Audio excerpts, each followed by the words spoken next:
Need an invoice from Apple but can't find it?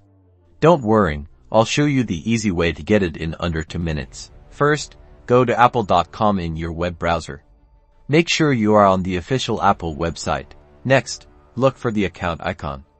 It's usually a small person icon or sometimes says sign in the upper right-hand corner. Click on it. You will be prompted to sign in with your Apple ID and password.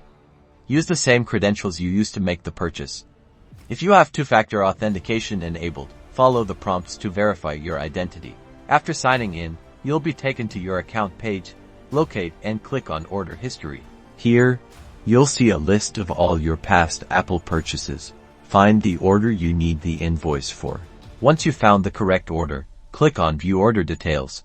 On the Order Details page, you should find a button or link labeled something like Print Invoice, Download Invoice, or simply Invoice. Click this button. Your invoice will typically download as a PDF file. You can now open, print, or save this invoice for your records. That's it, easy peasy.